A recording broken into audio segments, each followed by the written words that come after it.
Основана на реальных событиях.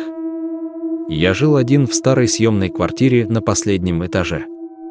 Дом был довоенный, с толстенными стенами и узкими окнами. Первые недели все было спокойно, пока не начался ночной стук. Каждую ночь, ровно в 3 часа 12 минут, кто-то стучал в дверь 3 раза.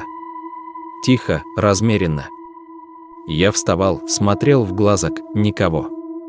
Наутро спрашивал соседей, никто ничего не слышал. Через несколько дней я поставил телефон с записью.